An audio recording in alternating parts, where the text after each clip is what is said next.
کہ پچھلے سال کوئی 18 ارب ڈالر کیا آپ نے کرنٹ اکاؤنٹ ڈیفیسٹ چھوڑا، تو آپ نے کوئی 38 ارب ڈالر کا ٹریڈ ڈیفیسٹ چھوڑا. ٹھیک، تو جب آپ 38 ارب ڈالر کا ٹریڈ ڈیفیسٹ چھوڑیں گے، 18 ارب ڈالر کا کرنٹ اکاؤنٹ ڈیفیسٹ چھوڑیں گے، اور وہی چیز جو وہی کیا دھرا جو ہے وہ اب سامنے آ رہا ہے. ظاہر ہے کہ وہ 18 ارب ڈالر کا جو خسارہ تھا کرنٹ اکاؤنٹ، وہ آپ نے پے کرنا ہے. اب وہ پے کرنے کے لیے آپ پوری دنیا کے گرد چکر لگا رہے ہیں، کبھی ادھر کبھی ادھر کبھی ادھر کبھی ادھر. تو بات یہ ہے کہ وہ چیز جو ہے وہ، اور وہی چیز اب سمجھ لیں ہمیں ڈراؤنے خواب کی طرح سامنے نظر آ رہی ہے. اب اپوزیشن جو اپنی اپوزیشن کر رہی ہے، جو جلسے جلوس، جو دھرنے اور یہ ساری چیزیں، اور اب اسمبلیز کا جو ہے کہ جی اس کو ہم ڈیزالو کرنے جا رہے ہیں، تو یہ ایک کنٹینیوس اس کو سٹارمنگ کر رہے ہیں، اور کنٹینیوس ایک ملک میں انریسٹ کی سچویشن چل رہی ہے. وہ جو پولیٹیکل انریسٹ ہے، تو اس سے ظاہر ہے کہ جو سرمایہ کار ہیں ان کا اعتماد مجروح ہوتا ہے. پھر دوسری بات یہ ہے کہ جو فورن انویسٹر ہیں، ابھی آپ کو پتہ ہے کہ 54% ہماری فورن انویسٹمنٹ ڈکلائن ہو گئی ہے. تو یہ ساری چیزیں جو ہیں وہ بڑے رانگ میسج جاتے ہیں کہ جس سے یہ اور وہ یہی میسج اصل میں وہ دینا چاہتے ہیں کہ یہ ہماری اکانومی میلٹ ہو رہی ہے، اکانومی ان سے سنبھلے گی نہیں ہے. میں کہتا تھا کہ اکانومی خراب ہو جائے گی، ان سے نہیں سنبھلے گی، اور نہیں سنبھل رہی. تو بات یہ ہے کہ یہ سب کچھ جو ہے یہ پچھلے ہی جو معاملات تھے وہی سامنے آ رہے ہیں ہمارے. یہ جان بوجھ کے پلانٹ کیا جا رہا ہے، آپ سمجھتے میں ہیں؟ یہ نہیں کہتا، لیکن بات یہ ہے کہ کچھ نااہلی یا کچھ اس میں یہ ضرور تھی کہ جو انہوں نے مس مینیج کیا اکانومی کو، اور اوور ہیٹ ہو گئی. شوکت الدین صاحب خود کہتے تھے کہ جی ہمیں پتہ ہی نہیں چلا کہ جی گاڑیاں 4 ارب ڈالر کی امپورٹ ہو گئی. اب 4 ارب ڈالر کی گاڑیاں پاکستان جیسے ملک میں، اصل میں بات یہ ہے کہ انہوں نے 6% جی ڈی پی لانی تھی. آپ کو اگر یاد ہو کہ آئی ایم ایف اور جو موڈیز کی جو تھی پاکستان کے بارے میں پریڈکشن، وہ تھی کوئی 4% جی ڈی پی کی. تو 4% کو اگر آپ نے 6% پہ لانا ہو تو اس کے لیے یہی کاسمیٹکس اور فلمزی چیزیں ہوتی ہیں کہ آپ گاڑیاں منگوا لیں، آپ ضرورت سے زیادہ زرعی اشیاء منگوا لیں، ضرورت سے زیادہ پیٹرولیم منگوا لیں. تو اس کے نتیجے میں آپ 18 ارب ڈالر کا خسارہ پیدا کر دیں. اور ظاہر ہے کہ پھر آنے والی جب ان کو پتہ تھا کہ یہ آنے والی گورنمنٹ جو ہے یہ اس نے یہ سارا سنبھالنا ہے، ان کو خود ہی کہتے ہیں خان صاحب کہ جی مجھے پتہ تھا کہ یہ ہماری حکومت جا رہی ہے. تو پھر آپ نے بجلی کے ریٹ بھی کم کر دیے، آپ نے اس وقت پیٹرول کے ریٹ بھی کم کر دیے، تک اس سے 300 ارب روپے کا خسارہ ہوا، 10 روپے کم کر دیے جاتے جاتے. تو اب یہ ساری جو چیزیں ہیں تو اس کی وجہ سے یہ سارا اب اس وقت میس اپ ہے. اب آپ اگلا سوال پوچھیں گے تو میں بتاؤں گا کہ اب اس کا حل کیا ہے، کہ آخر اس میں سے اس کرائسس سے نکلنے کا کیا. چلے میں انٹروڈکٹری کامنٹ پر آچا صاحب سے لے لوں. پلیز عدنان صاحب یہ بتائیے کہ ایک کانسیپٹ بلڈ اپ کیا جا رہا ہے برین ڈرین کا. سو گورنمنٹ کو اور بھی کام ہے، اور اوپر سے ایسے پروپیگنڈاز کے ایک طرف اسپیچ کر دی کہ 2 صوبوں کی جو ہے وہ گورنمنٹ تحلیل کر دی جائے گی. کچھ ایسی چیزیں بارہا مطلب آپ کو بولتے ہیں نا فلم میں رول چاہیے، یہ والا رول چاہیے ان کو، روز کچھ نہ کچھ نیا کریٹ کیا جا رہا ہے. تو یہ آپ کیسے ڈسکرائب کریں گے کہ یہ برین ڈرین والی جو پالیسی کا انہوں نے پروپیگنڈا اسٹارٹ کیا ہے؟ دیکھیں جی، اس میں سب سے پہلے تو سمجھنے کی یہ ضرورت ہے کہ برین ڈرین کا یہ کانسیپٹ جو آج کل سوشل میڈیا پہ اور ڈفرینٹ دوسرے چینلز کے اوپر جو ہائی لائٹ کیا جا رہا ہے، اس کا بیک گراؤنڈ کیا ہے. اگر ہم یہ چیز دیکھیں تو ہمارے اوورسیز امپلائمنٹ، جتنی بھی اوورسیز امپلائمنٹ کی جو مین پاور ایکسپورٹ ہوتی ہے، اب 2014 سے اگر ہم اس کا انالیسس کریں تھوڑا سا، تو 2014 میں 7,52,000 لوگ پاکستان سے امپلائمنٹ کے لیے مختلف ممالک میں گئے تھے. اور آپ کو پتہ ہے کہ ہمارے پاکستان سے موسٹلی جتنی بھی مین پاور ہے وہ ان اسکل اور سیمی اسکل ٹائپ کی مین پاور جاتی ہے، جو کہ مختلف گلف اسٹیٹس کے اندر کنسٹرکشن والی سائٹ پہ آتی ہیں.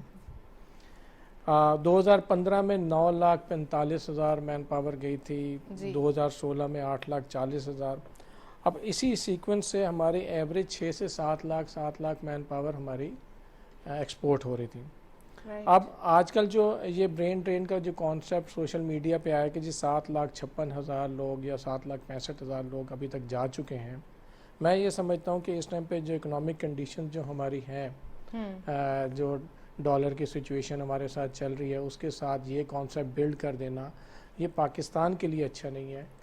آپ عدنان صاحب اوورسیز امپلائمنٹ ایکسپرٹ بھی ہیں، آپ کیا کہیں گے یہ باتوں کو کہ یہاں پہ جو چیزیں کی جا رہی ہے اس سے ہمارا آلریڈی جو ایک ریمیٹنسز کا کرنچ بلڈ اپ ہو رہا تھا، کیا اس کو ڈینٹ لگے گا، یا یہ جو پروپیگنڈا ہے بیسیکلی کیا پاکستان کے ساتھ دشمنی کی جا رہی ہے، کیا کیا جا رہا ہے؟ دیکھیں جی، یہ پاکستان کے ساتھ دشمنی ہے. آپ کی جو یوتھ جو ہے اس کے اندر آپ کا جو امیج جو بلڈ کیا جا رہا ہے پاکستان کے لیے اور آپ کے ایجوکیشن لیول کے لیے، وہ غلط بلڈ ہو رہا ہے. بیسیکلی یہ اب لوگوں کے اندر یہ کانسیپٹ آنا شروع ہو گیا کہ پاکستان انسیکیور ہے ایجوکیٹڈ اور اسکلڈ اور سیمی اسکلڈ لوگوں کے لیے. وہی چیز یہ اس ٹائم پہ ہائی لائٹ کر رہے ہیں. رائٹ، چلیں جی زاہد صاحب آپ اس کو بھی پلیز کامنٹ کریں اس کے اوپر بھی، اور جو آپ نے اکانومک کنڈیشن بتائی ہے اس کے سولوشنز بھی بتائیے. دیکھیں یہ برین ڈرین کی جو بات ہے نا، یہ مذائقہ خیز بات ہے. پاکستان سے کوئی برین بتا دینا کون سا باہر گیا ہے، ٹھیک ہے. یہ جو 7 لاکھ 8 لاکھ لوگ جو ہر سال جاتے ہیں تو وہ تو وہاں سے ریمیٹنس بھیجتے ہیں، وہ تو وہاں جا کے ہم تو کوشش کرتے ہیں کہ زیادہ سے زیادہ ہماری مین پاور ایکسپورٹ ہو. خود جو لاسٹ ہماری جو پچھلی پریویس گورنمنٹ تھی وہ بھی یہ کوشش کرتے تھے کہ ہماری میکسیمم مین پاور جو ہے ہم ایکسپورٹ کریں. کیونکہ دیکھیں نا ہماری جو ٹوٹل ایکسپورٹ ہوتی ہے وہ 30-31 ارب ڈالر کی ہوتی ہے. اگر یہاں پہ امپلائمنٹ کم ہے تو آپ باہر جا کے اور امپلائمنٹ لے لیں. 30-31 ارب ڈالر کی جو ہے وہ ہماری فورن ریمیٹنس ہے، یعنی جتنی ہماری ایکسپورٹ ہے اتنی ہماری فورن ریمیٹنس ہے. تو ہماری تو کوشش یہ ہے کہ وہ 50 60 70 100 ارب ڈالر کی ہماری فورن ریمیٹنس ہو جائے. اور اس کے لیے ہم خان صاحب خود کلیم کرتے ہیں کہ جی ہمارے یہاں فورن ریمیٹنس ہمارے دور میں بڑھ گئی تھی. تو وہ بڑھے گی کیسے؟ ظاہر ہے کہ لوگ جائیں گے تو بڑھے گی. تو وہ جو لوگ جا رہے ہیں اس سے کوئی برین ڈرین نہیں ہو رہا. پاکستان میں اس وقت یوتھ بلج ہے اور وہ ہمارے پاس لوگوں کو نوکریاں نہیں مل رہی. ہماری پوری کوشش ہے کہ لوگ میکسیمم ڈگریز ہاتھ میں ان کے گریجویشن ہے، ماسٹرز ہے، ڈگریز لے کر بیٹھے ہیں. یا میکسیمم نمبر میں لوگ اگر باہر جائیں گے تو وہ وہاں جا کے کام کریں گے، پیسے بھیجیں گے، ان کے خاندان کی یہاں پہ لائیولیہوڈ ہے، وہ بھی ان کے خاندان یہاں خوشحال ہوتے ہیں، پاکستان خوشحال ہوتا ہے. دوسری سب سے بڑی بات یہ ہے کہ اگر ہمارے ڈاکٹر قدیر خان باہر نہ جاتے تو ڈاکٹر قدیر خان کیسے بنتے؟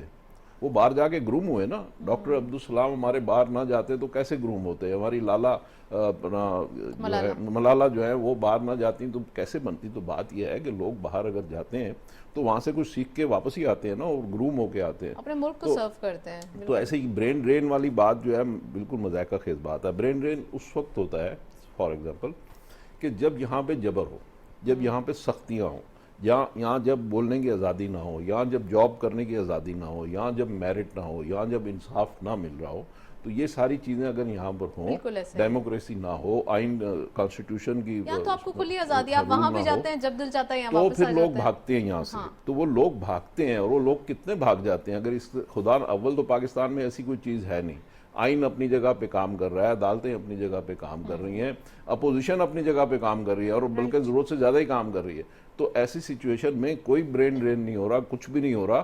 اور الحمدللہ جو کچھ لوگ ہمارے پاکستان سے باہر تھوڑے بہت جاتے ہیں تو وہ سیکھ کے ہی آتے ہیں، کوئی اس میں برین ڈرین والی بات نہیں ہے. اچھا زاہد صاحب، اکانومی کی بات کر لیتے ہیں. کرنٹ اکاؤنٹ ڈیفیسٹ کے نمبرز شرنک ہوتے ہوئے دکھائی دے رہے ہیں، وچ از ویری گڈ، کیونکہ جتنا ہیلدی ہمارا کرنٹ اکاؤنٹ ہوگا، سرپلس ہو جائے گا، اتنا ہمارے لیے اچھا ہے. آپ کیا سمجھتے ہیں کہ کیا ہو رہا ہے؟ ایئرلی بیسس پہ نمبرز بھی صحیح آ رہے ہیں، پھر بھی تھوڑا سا ایک کاشس اسٹینس، ایک ریلکٹنسی دیکھی جا رہی ہے، ٹرسٹ بلڈ اپ ہونے نہیں دیا جا رہا. اگین وہی پروپیگنڈا ہے کہ گورنمنٹ تحلیل کر دی جائے گی یہ والی. اب ہم بات کرتے ہیں اس گورنمنٹ کی جو پرفارمنس پہ، ٹھیک ہے. اور یہ کہ اس وقت ہمارا ملک جو کرائسس میں ہے، اکنامک کرائسس تو ہے نا اپنی جگہ، apart from the political crisis, economic crisis اپنی جگہ ایگزسٹ کرتا ہے. اچھا وہ کیوں کرتا ہے؟ بات یہ ہے کہ پچھلے سال ہماری ٹوٹل جو انکم تھی ریمیٹنس اور ایکسپورٹ ملا کے وہ تھی 62 ارب ڈالر، ٹھیک. اس سال انٹرنیشنل ریسیشن اور فورن ریمیٹنس کی کمی اور ایکسپورٹ کی کمی، اس کی وجہ سے ہماری اس سال جو انکم ہوگی وہ تقریباً 55 ارب ڈالر ہوگی، instead of as against 62 Arab dollar. اچھا، اب 55 ارب ڈالر کی اگر ہماری انکم ہوگی تو پچھلے سال ہماری جو امپورٹس تھیں وہ 80 ارب ڈالر تھیں. اس سال وہ بھی ریسیشن کی وجہ سے، پیٹرولیم پرائس کم ہونے کی وجہ سے وہ بھی تقریباً 75 ارب کی ہوں گی، ٹھیک ہے. تو اس کا مطلب ہے 20 ارب ڈالر کا ہمارے پاس نیٹ اس میں بھی اس سال بھی خسارہ ہوگا. پچھلے سال 18 تھا تو اس سال شاید 18-20 ارب ڈالر کا اس سال بھی خسارہ ہوگا. اچھا، اب ہم نے امپورٹ کو جو آپ کہہ رہی ہیں نا کہ ہمارا کرنٹ اکاؤنٹ ڈیفیسٹ جو ہے وہ کم ہو رہا ہے، وہ ہے اصل میں وہ ہم نے امپورٹس کو جبرن روکا ہوا ہے.